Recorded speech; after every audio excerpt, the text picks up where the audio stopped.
So yeah, today's conversation all about quality assurance, and I'm so happy to see that we have participants in the room, such as Kimera Mugni, that will hopefully also join us as we converse about quality assurance in online education. And Sarah, now I think you already know that I'm going to be putting you on the spot with the first question regarding the processes that you implement at Stellenbosch University for QA. Thanks, Eugenie. Yes, no pressure at all. So I have to first state that, of course, we've got the bigger policies within South Africa in the higher education institutions, and also more broadly speaking within the university, and I'll touch on those a bit. But my role is more specifically geared towards the individual hybrid learning or online learning offerings that we do. So it's more at a micro level QA, which might resonate with some of our participants joining this morning. So as I said, besides for the DHET and the CHE policies that we have, Stellenbosch University also has their own QA and enhancement policy, which I assume all the universities in South Africa and also around the world will have. And what I really like about this policy is, yes, of course, it acknowledges the formal and structured quality management processes that an institution has to go through, but it also highlights that quality assurance is a collective sense-making and reflection process. And that we basically use the standards from the higher levels and really infiltrate that in our individual offerings. At Stellenbosch University, within the Division of Learning and Teaching Enhancement, we also have a center dedicated to QA called the Academic Planning and Quality Assurance Center, and they are really responsible to ensure that whatever happens in the policy environment gets interpreted the university. So they assist academics on a day-to-day basis with curriculum planning, designing, reviewing, making sure our institutional audits happen, and that whatever gets said in those institutional audits, again, that infiltrates within the university space. Now, on a more micro level, where my role comes in as hybrid learning coordinator at Stellenbosch University, we've got a dedicated team developing hybrid and online offerings. And of course, when you put something online, you need to make sure that it is as 110% correct as possible. We don't want to put something on a learning management system or on an online platform such as edX with mistakes slipping through. Now, we're all human. I'm sure those of you with academic degrees especially, you get so tired of reading your own thesis, mistakes slip through, whether it's as minor as a spelling mistake or a typo, or as big as a conceptual framework that you misunderstood. You need a second pair, a third pair, a fourth pair of eyes to go over that. So that's where I come in. I work closely with the learning designers on our team, and also even the multimedia designers with their multimedia products that they develop. And then from my point of view, I need to make sure that we follow the university's brand guidelines. Look out for spelling mistakes and typos and all these technical aspects, that the navigation works on the learning management system. Of course, the learning designers also help one another, as I said, second, third, fourth pair of eyes. And we also, of course, rely on the academics or the subject matter experts from their point of view. Of course, from our side, we are the subject matter experts when it comes to learning or instructional design, but we don't always know or understand the content that gets put up there, especially when it comes to medical content. So you definitely also require your facilitators' input to go through their content before it goes live for students, to ensure that the quality is as perfect as possible. Thank you, Ronelle. I see Annelies showing a little one there. It's time to be quiet. So maybe I'll jump over to you, Naval. Maybe you can mention also just your role within the institution, but for your processes, very similar to what Ronelle has explained now, or are there perhaps some things that stand out that are different? You're on mute. You're on mute, Naval. That's going to be one of our things that's going to be taken back from COVID. You know, we should have like a song here on mute. But thank you so much for having me. I am similar to Ronelle, the head of online education and course curriculum design. And, you know, when I was first invited to this panel, a lot of the sort of anxiety around QA, specifically, especially from a CHE perspective and from the national policies, is looking at how do we at the micro level actually implement from the policy level QA. So I think in terms of adding on to what Ronelle is saying, we do very similar approaches to course development.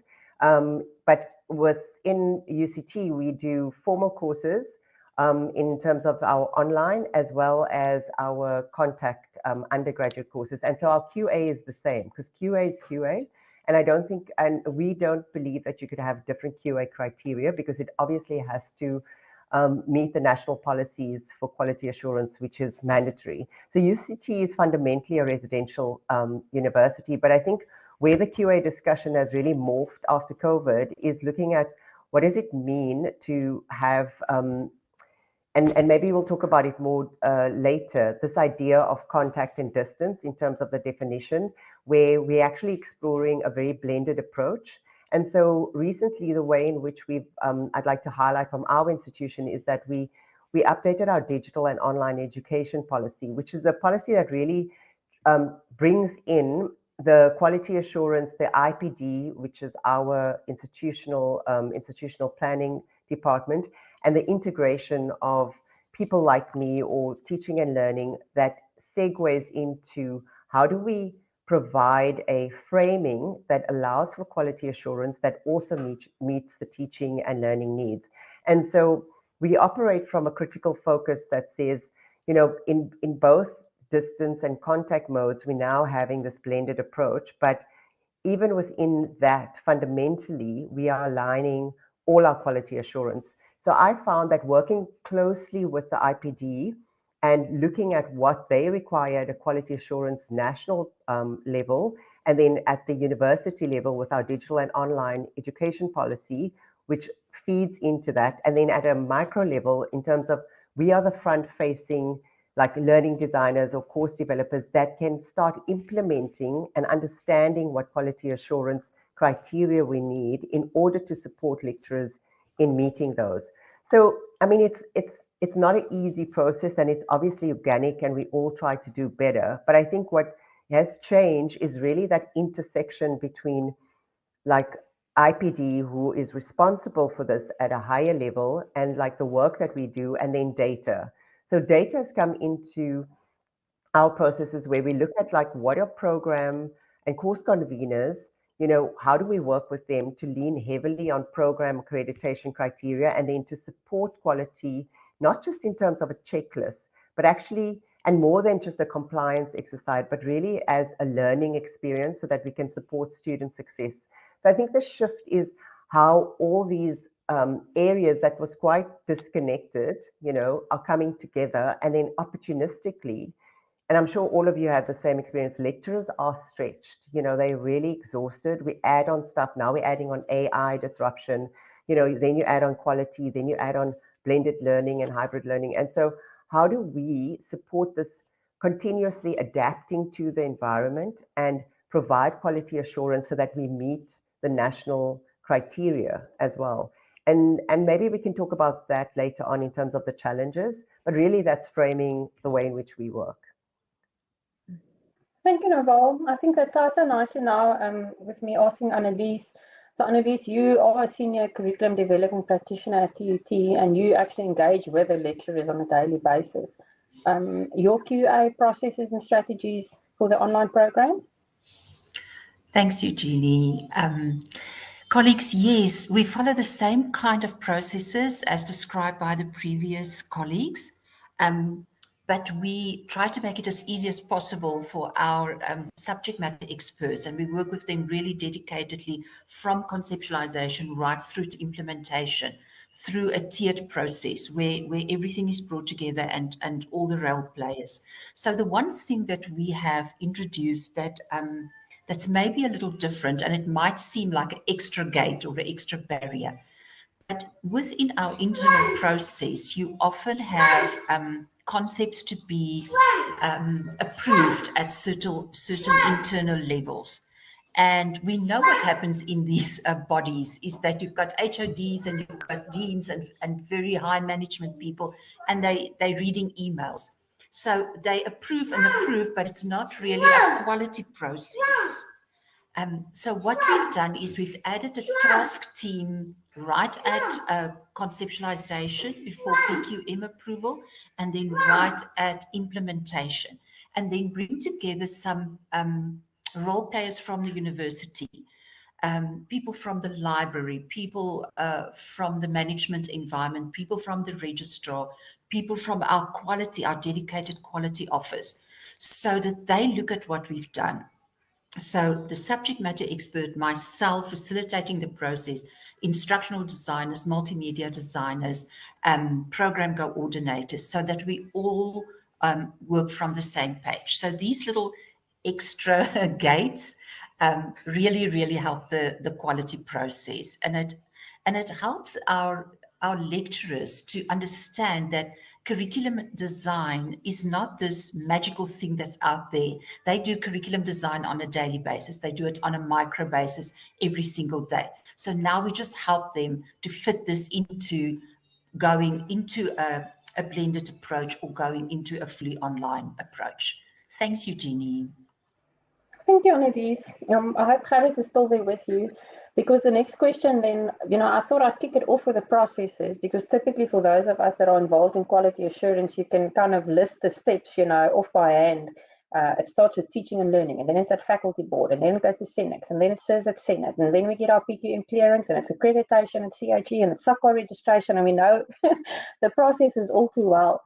But when the conversation starts about what is quality, then oftentimes people kind of, you sit back and you hope someone else will raise their hand and speak first.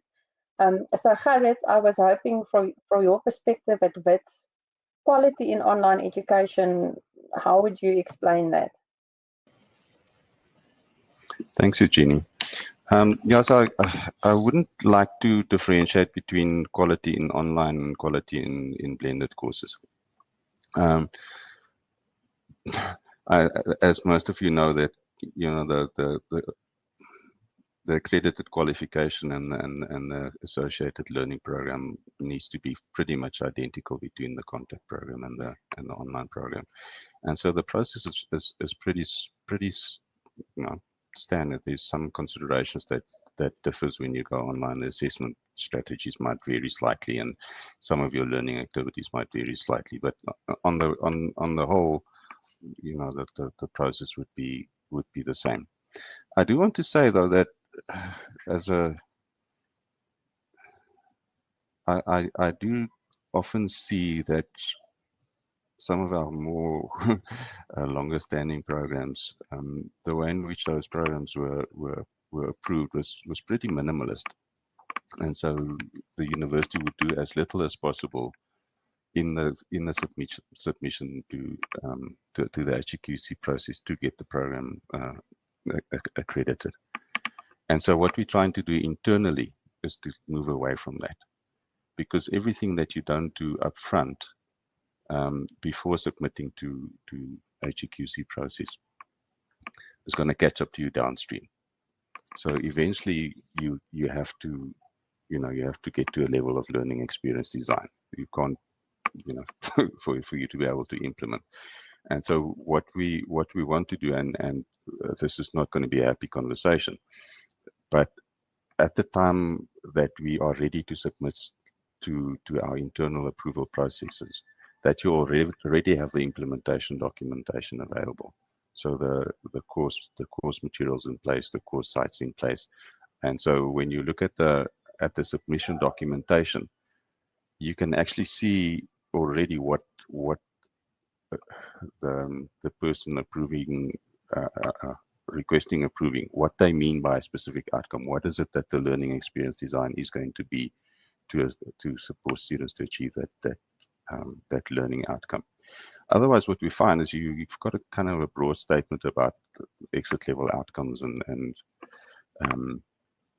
teaching strategies, but that framing is just so broad that anything can happen inside it. And so the broader you get with that framing, the more room you have for deviation from one offering of a course to the next, and from one person teaching a specific module to another person teaching the same module. So we get quite a lot of feedback from our academics. They're really set on their academic freedoms, and so everybody wants to do their own thing. But that is a challenge to quality of implementation of learning programs. So what you want to do with your learning programs is from 1 year, one kind of cohort to the next cohort, that the learning that occurs in that learning experience, that is comparable. It's totally different learning experiences, because in the end you get the same degree certificate. And so from 1 year to the next is the one problem, and often you get two academics teaching on the same course, and the experience between those two courses needs to be the same. So when we think about quality, and as I said, not just for online, but generally, we want to do two things. We want to have a consistency in the offering, so that the same quality, whatever you want to see that as, from 1 year to the next. And then the second aspect to quality is we want to keep on improving. So every time that you've run the course, you have a review, and you see what worked and what didn't work, and you improve it. And so the process is you document your initial curriculum and the implementation, and then you teach according to that documentation. And when you see that something hasn't worked well, you go back to your documentation and you modify the documentation. And so then you teach the new documentation. So you've got this ability to maintain a consistent level of quality, but also a mechanism for continuous improvement. And so the final comment I want to make is, what we have seen is academics who started teaching in the online, started designing online courses and then teaching the contact programs as well. How much of that structuring of the learning experiences has actually found its way into the contact programs, and I think to the betterment of the student learning experience. Thanks, Eugenie.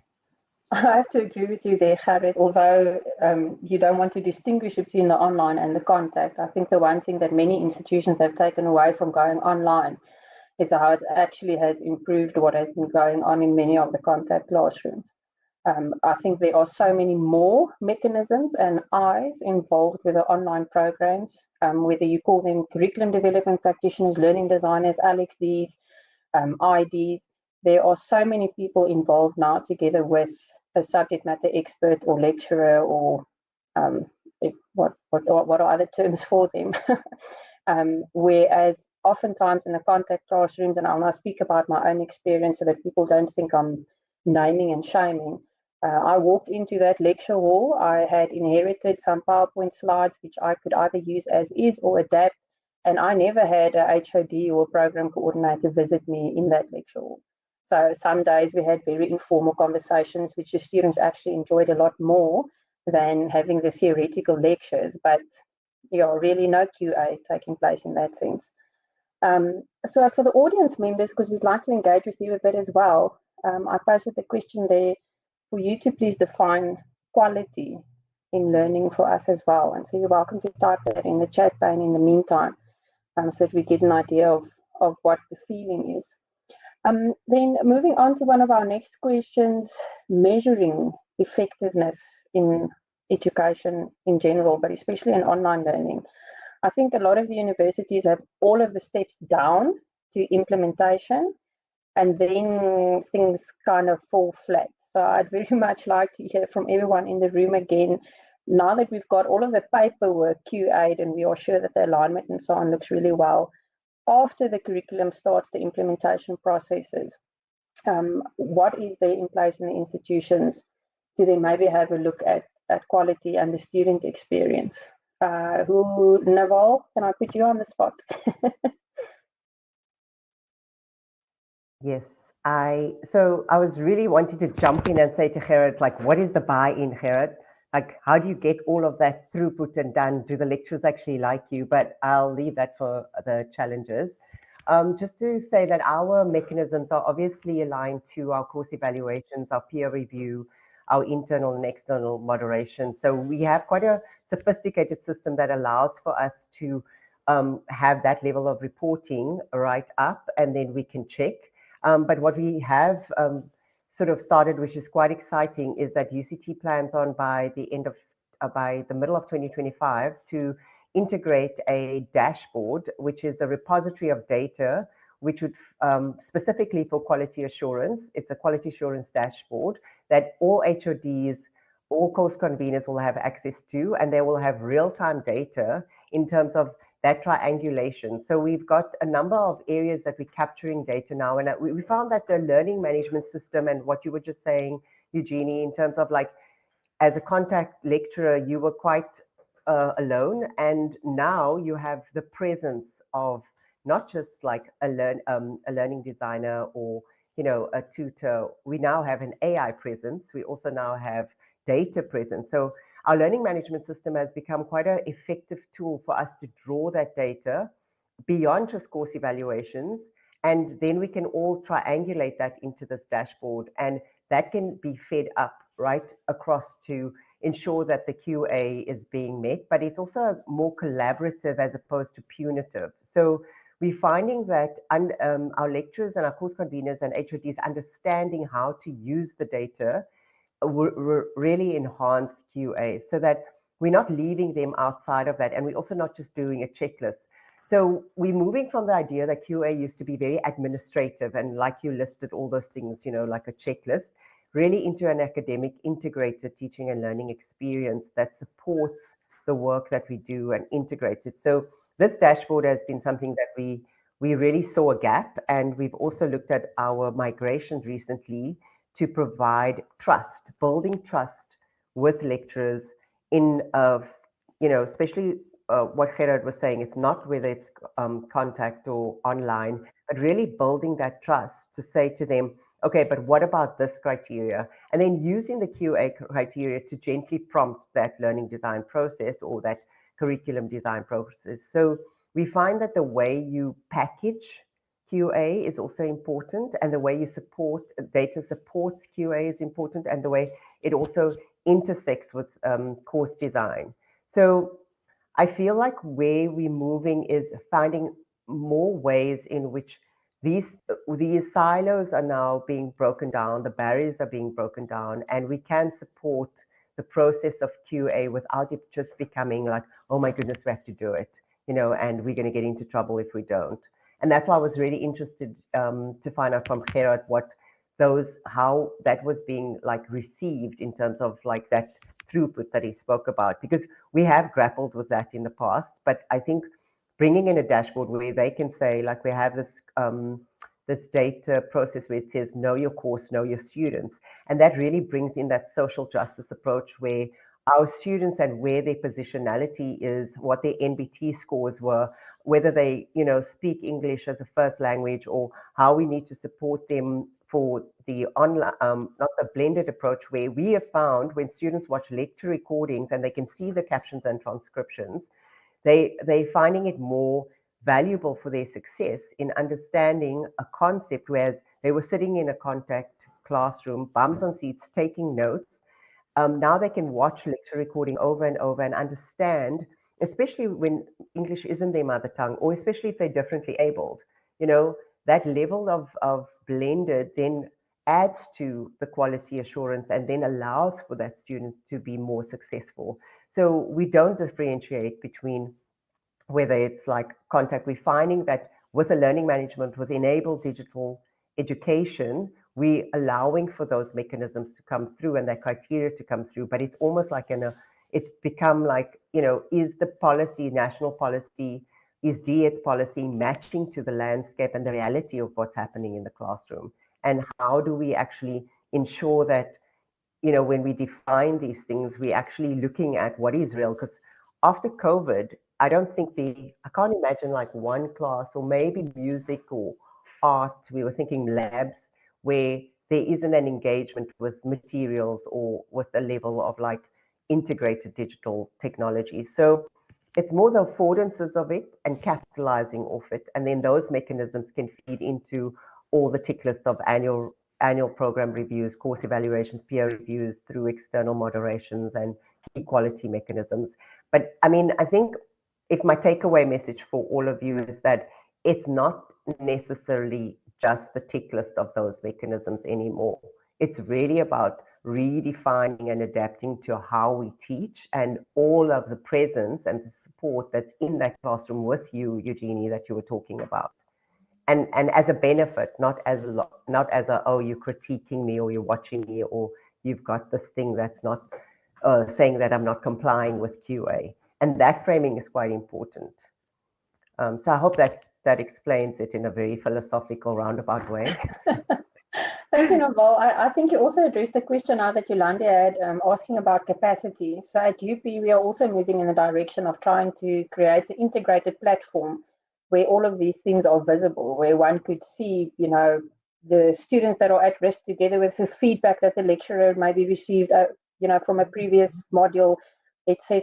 So Yolanda, in response to that, I think increasingly institutions will learn from each other, you know, which directions are they going, how can they use AI and other tech tools to automate much of what now currently is definitely taking up a lot of capacity. So I see we have about 2 minutes left for conversation. Yes, Renal. Sorry, Eugenia, I just wanted to add on your and Nawal's discussion. One of the notes that I made for myself is qualitative versus quantitative feedback. I know at Stellenbosch University and probably at other institutions as well, the feedback that facilitators get of themselves and of their module or program is typically quantitative. And we've had many discussions on, for example, what does 3 out of 5 actually mean? What is fair? Because how I define fair and how someone else defines fair or excellent or whatever the case may be, can be different. And I mean, in our own team's QA processes, when I started 4 years ago, we started off with a typical quality assurance of an online education program. These are the checklists. Yes, no, yes, no, yes, no. And I quickly realized, yes, while quantitative feedback is important, I'm missing the richness of the qualitative feedback. And yes, this is just going to be more time intensive and add more labor to people involved in QA. But I really just wanted to emphasize as well that there's a place for quantitative feedback, but we also need that qualitative feedback, because facilitators look at the modules review from students and just think, oh, I got 60%. That's not bad. It's above 50. I'm just going to continue the next year as, you know, as I've been always doing. But what are the issues that students struggle with? And it's really about bringing in more voices and understanding, because in the end, not to, you know, just call education business and that the client is always right, but who is our target audience, and we need to cater for them. If that doesn't work, then are students going to take home what they should take home? Thanks for that, Renal. I think it also ties nicely. I was reading now through some of the comments on quality, and you've now mentioned the subjective or the instead of quantitative data, qualitative data, and it ties nicely to what Annelies also said when she thinks about quality. She thinks about students having a personalized and joyful learning experience. I don't think that that is something that should be overlooked, that we are so stringent on looking at, you know, whether we meet all of the policy and forgetting about the student who is ultimately our client. Can you believe it? That brings us to 11:35. Gerrit warned me that half an hour is too short, and here we are. But I do hope that some of you will be able to join us later today when we are in Puma Space, maybe just to socialize there a bit, or for any audience members. I've stalked all of these guys on LinkedIn. They are there, so go and befriend them and then ask them difficult questions. Thanks so much to everyone that attended, and thank you very much, everyone, for being here and chatting with us today. Thank you, everyone. Thanks to Thanks for the Eugenie. discussion. Thank you. Thanks all. Bye. Thanks, Eugenie. Thank Bye. you, Bye. everyone. Bye. Bye.